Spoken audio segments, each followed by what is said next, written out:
spouse. I'm Kendra Ruth, here to answer one of your questions about marriage and midlife crisis. Today we have an anonymous female left behind and forward-moving spouse with a bomb drop of February 26th, 2022 and a date of marriage of 2002. She has a clinging boomerang who is a high-energy replayer.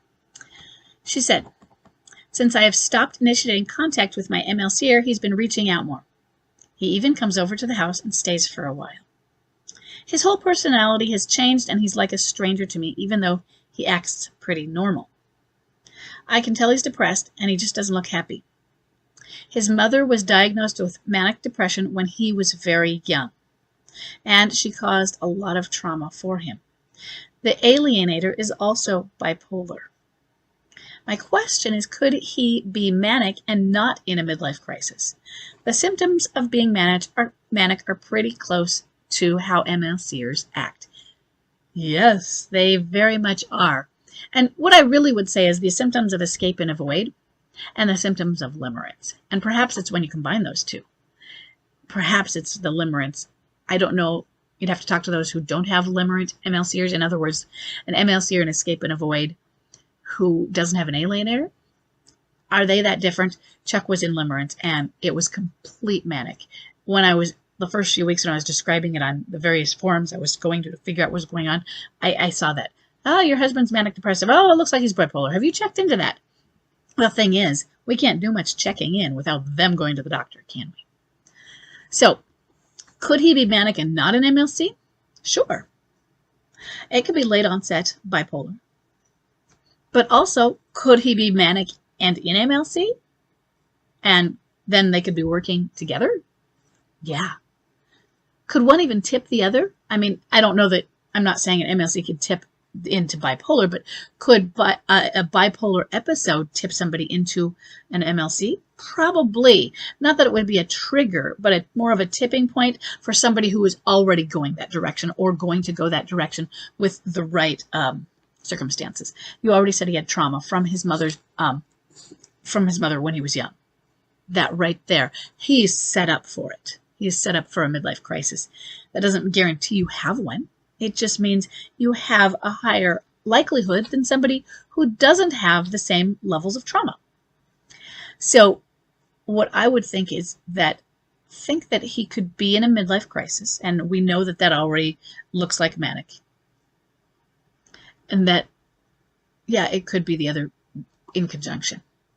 Treat it like that right now because you don't have the right of wife. And that sucks. Have you ever, I'm not saying do it, I'm asking if you have you ever said, have you been checked for manic depression or bipolar disorder? And what does he do? Does he monster? Is he accepting? I would imagine, at least right now, he has a wall against that and is going to push away and resist that idea, isn't he? And so if you've done it, he's become more resistant. He's removed the right of wife because he's trying to avoid the idea of that. In fact, he may not be manic depressive at all, but he's afraid that he is. And he's running from it because he doesn't want to find out that he really is. And anything you do is just going to be more things to resist and double down on against. So what can you do with that? You don't get the opportunity, or you don't have that right of wife, which means you don't get to say, you know what, hon, you need to do this. I'm going to call the doctor and you need to go in. If he were not in a midlife crisis portion where he were not running away from you, maybe you'd have that. And think about even with marriages that aren't being destroyed by one party, where everybody's in on the marriage, they're still resistant to mental health issues. Many people are. Still resistant to non-mental health medical issues. Many people are. And so even if the right of wife, you still only have it so much. The right of wife doesn't mean power and control over the other. It just means the opportunities to make suggestions, and the suggestions being accepted or resisted, but the person being accepted still. But right now, it's a reason to shut you out. And so your job is to be there for him anyway, in the ways that are allowed and accepted, with grace and detachment. And sometimes you can send some truth darts. But truth darts are short and pointed. I am going to try and remember to put the link to the truth dart article in the description of this below this question, so that you can go there and, if you don't already know what truth darts are, learn what those are, because that's what you'd want to work on. And then when you send a truth dart, doesn't mean you shake them on like pepper. One here, one there. Sometimes they're snarky and they feel like they are pointed arrows.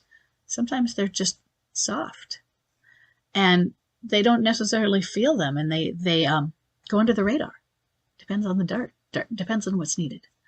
Okay, so I want you to think about that, because unfortunately right now, it's not that it's above your pay grade. That's not really the right way to describe it, but it's outside of your sphere of influence, at least in a direct way. Truth darts are more indirect.